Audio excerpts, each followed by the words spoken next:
Qu'est-ce que tu viens de dire? Bélinda se sentait étourdie. Elle observait Ghislain depuis qu'il était jeune, mais à un moment donné, il était devenu quelqu'un qu'elle ne comprenait plus. Il est fou. Il ne s'agit pas de devenir une personne plus grande ou quoi que ce soit, il est juste devenu fou. Avec une expression vide sur son visage, Bélinda s'est tournée vers Gillian, qui se tenait à côté de Ghislain et a commencé à le harceler. Gillian, tu dis quelque chose aussi. Gillian, qui ressentait également le même désir d'arrêter cela, a finalement pris la parole.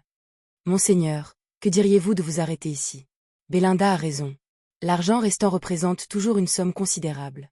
Si vous l'économisez au moins, vous pourrez l'utiliser pour d'autres choses à l'avenir. Malgré la tentative de Gillian pour le dissuader, Ghislain secoua la tête. Je suppose que quelques explications sont nécessaires. Amenons Cahors ici également. Une fois Cahors les rejoignit, Ghislain commença à expliquer ses pensées. Comme vous le savez tous, nous sommes presque à court de fonds et n'avons même pas encore commencé. À ce rythme, nous ne durerons pas longtemps, donc je pense que nous devrions nous concentrer sur la génération rapide de revenus. Les trois d'entre eux affichaient des expressions d'incrédulité totale.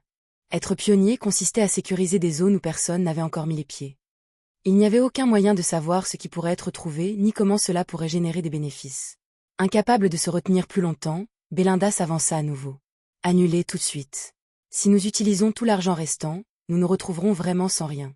De toute façon, nous allons forcément nous faire prendre une fois que nous entrerons dans la forêt. Nous pourrions même être expulsés du domaine. Plus d'une centaine de mercenaires traînaient autour du domaine. Il était évident que les vassaux seraient nerveux. Et avec autant de travailleurs rassemblés, il était clair que tout le monde regarderait avec méfiance. Bélinda avait trouvé une excuse, disant qu'il construisait un nouveau terrain d'entraînement et une villa pour le grand-duc. Mais au moment où Ghislain entrerait dans la forêt des bêtes, ce mensonge s'effondrerait inévitablement. Gillian et Cahors ont également pris la parole, chacune faisant valoir son point de vue. Si vous êtes déterminé à continuer, nous vous suivrons, monseigneur, mais ce n'est pas réaliste. En fin de compte, le Seigneur vous punira sûrement. Nous sommes payés pour nous battre, donc cela n'a pas d'importance pour nous, mais si vous pensez aux gens qui vont mourir, aucune somme d'argent ne suffira. Eh bien, je suppose que vous deviendrez plus célèbre, connu comme l'imbécile téméraire d'un seigneur qui a fait quelque chose de stupide. Ah. Tout le monde donnait une évaluation négative au plan de Ghislain. Même les précédents seigneurs de Ferdium avaient tous abandonné cette tâche. Il n'y avait donc aucun moyen pour un individu de réussir avec seulement 20 pièces d'or. Ghislain hocha profondément la tête comme s'il comprenait leurs pensées. Vous faites tous valoir des arguments valables. Naturellement, je pense aussi qu'il serait impossible d'être pionnier de cette manière. Cela échouera probablement. Alors pourquoi continuez-vous à insister là-dessus? Parce que je ne vais pas procéder de cette façon. Qu'est-ce que tu viens de dire? Bélinda, troublée, a demandé à nouveau. Au lieu de répondre, Ghislain déplia une carte. Regardez, la forêt des bêtes est ici, et nous entrerons par ce côté. Suivant les gestes de Ghislain, les trois hommes commencèrent à examiner attentivement la carte. La forêt des bêtes n'était qu'approximativement indiquée sur la carte, montrant sa taille générale. Ghislain a sorti un stylo, et partant de la lisière de la forêt des bêtes, a tracé une ligne droite avant de virer brusquement sur le côté. Cela devrait être à peu près correct. Nous allons ignorer tout le reste et ouvrir un chemin comme celui-ci. C'est le premier objectif. 1. Au lieu de sécuriser toute la zone, nous sécuriserons l'itinéraire le plus rapide vers la cible. N'avez-vous pas dit que vous alliez être pionnier dans ce pays? Le pionnier conventionnel est impossible. Le plan était de garantir dès le départ les ressources nécessaires pour générer de l'argent rapidement. Cet endroit se trouve être le plus proche de notre domaine. Savez-vous au moins ce qu'il y a là? Ghislain sourit à la question de Bélinda. Quelque chose qui rapportera énormément d'argent. Tout le monde était trop choqué pour parler. Pour eux, il semblait que Ghislain choisissait un endroit au hasard sur la carte et insistait sur le fait qu'il y avait là quelque chose de précieux. Gillian, essayant de garder un peu de sang-froid, a demandé. « Monseigneur, qu'est-ce qui vous rend si sûr que c'est précieux? Et comment le savez-vous » À cela, Ghislain sourit maladroitement comme s'il se trouvait dans une position difficile. « Eh bien, ce sont des informations top secrètes que je suis le seul à connaître. » Et comment avez-vous obtenu cette information? Personne n'est jamais entré dans la forêt et n'a jamais vécu pour en parler. Bélinda a claqué sa main sur la table, élevant la voix. Gillian et Cahors acquiescèrent. Ghislain réfléchit un instant avant de parler avec une expression sévère. Très bien, ne soyez pas trop surpris et écoutez attentivement. La vérité est que, je suis mort une fois et je suis revenu à la vie. Arrêtez de plaisanter. C'est une affaire sérieuse. Comment connaissez-vous cette information? Non, vraiment. Monseigneur, la vie des gens est en jeu ici. TSK. Face à l'éclat de Bélinda, Ghislain ferma hermétiquement la bouche. Il avait sincèrement essayé de leur dire la vérité cette fois, mais comme prévu, personne ne le croyait. Il commençait à se sentir un peu seul. À ce rythme-là, il n'avait d'autre choix que d'inventer quelque chose. J'ai entendu une rumeur. Il est censé y avoir quelque chose d'extrêmement précieux ici. Quoi? Les yeux de Belinda brillèrent de colère alors qu'elle fixait Ghislain. Gillian resta abasourdie tandis que Cahors, la tête baissée, ne pouvait s'empêcher de ricaner. La forêt des bêtes était entourée de mystères, avec seulement des rumeurs. L'une des histoires les plus courantes concernait des herbes médicinales rares cachées dans la forêt, alimentant de nombreuses histoires de richesses potentielles. Ces rumeurs ont poussé certains explorateurs à pénétrer dans la forêt malgré la connaissance des dangers. Mais personne n'aurait jamais imaginé que Ghislain serait du genre à croire des ragots aussi insensés. Cahors ne put retenir son rire plus longtemps et éclata. Notre employeur est vraiment fou. Je ne pensais pas qu'il y avait quelqu'un de plus fou que nous, mais le voici. Ah! Défier les ordres du Seigneur et gaspiller le peu d'argent dont il disposait, le tout sur la base d'une vague rumeur, seul un fou tenterait même une telle chose. Malgré les réactions de son entourage, Ghislain a continué à parler, sans se décourager. Un jour, nous devrons chasser les monstres et utiliser pleinement les ressources de cette forêt. Mais ce n'est pas le moment pour cela. Cela prendrait trop de temps. Nous avons besoin d'argent tout de suite, c'est pourquoi nous allons le faire le plus rapidement possible.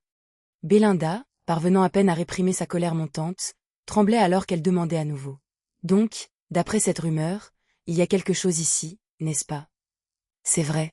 Nous allons d'abord rassembler ici les ressources les plus rentables, puis utiliser l'argent pour étendre davantage le territoire. C'est un plan pour faire fructifier l'argent pour nous. Simple, n'est-ce pas? Ah! Belinda dut résister à l'envie irrésistible de faire disparaître le sourire éclatant de son visage. Gillian ne pouvait que soupirer profondément avec une expression sombre. Cahors, en revanche, s'en fichait tant qu'il était payé et s'amusait. Regardant autour de lui ses subordonnés abasourdis, Ghislain parla fermement. « Vous ne comprenez peut-être pas maintenant, mais c'est quelque chose qui doit être fait.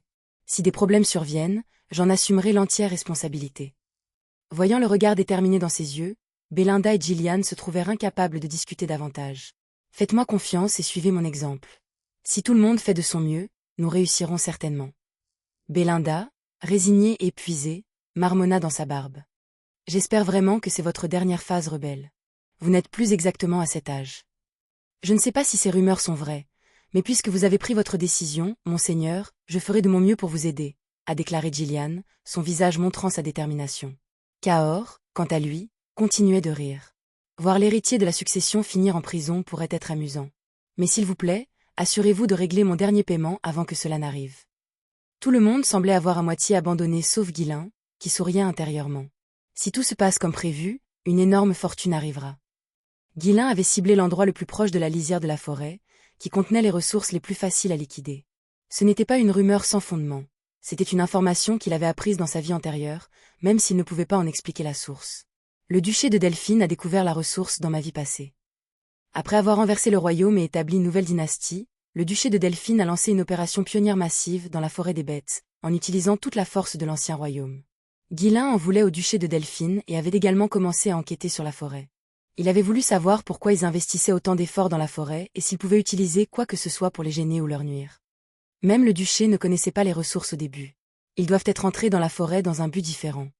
Bien qu'il n'ait jamais découvert ce but initial, il a réussi à obtenir une carte et un journal détaillant l'emplacement des ressources critiques dans la forêt. Il avait mémorisé l'information dans sa vie antérieure mais ne pouvait pas l'utiliser. Maintenant, il en avait enfin l'occasion. Merci pour tout le travail acharné pour collecter ces informations. Je ne manquerai pas d'en faire bon usage. Dans sa vie passée, le duché de Delphine avait amassé une grande fortune en développant la forêt.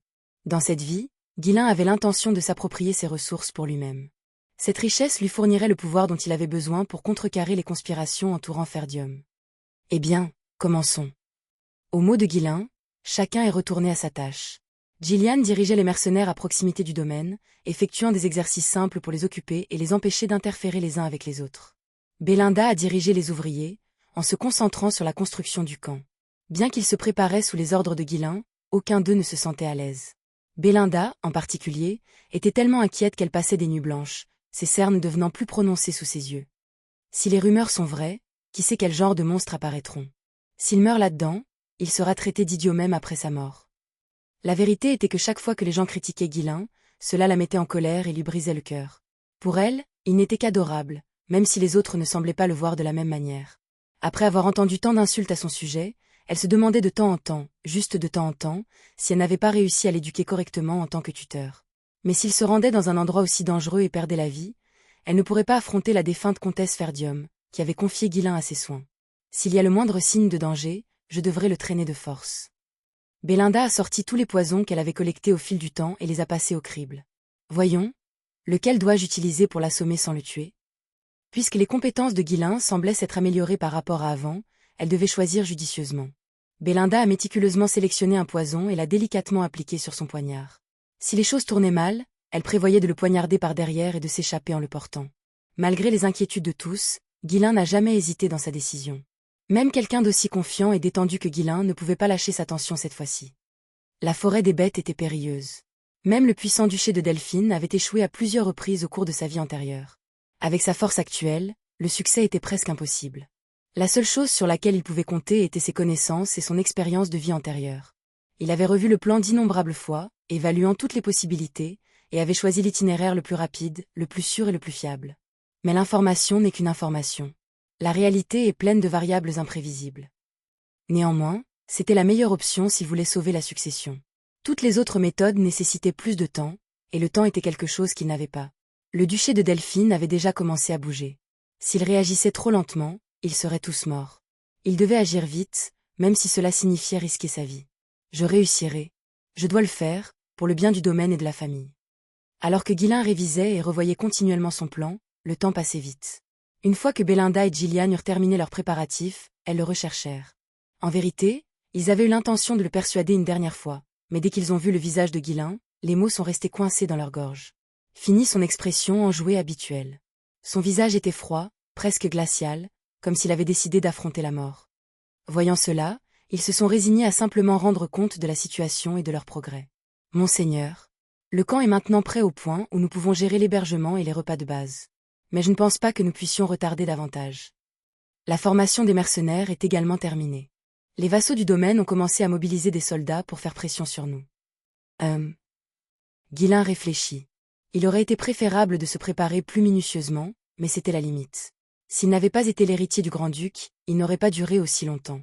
Avec un sourire amer, il se leva lentement de son siège. Vous avez raison, nous ne pouvons pas nous permettre d'attendre plus longtemps. Le temps était toujours la seule chose qui lui manquait. Si ce plan réussissait, il gagnerait enfin le temps dont il avait désespérément besoin. Laissant échapper un long souffle, Guilain parla fermement. Rassemblez les mercenaires.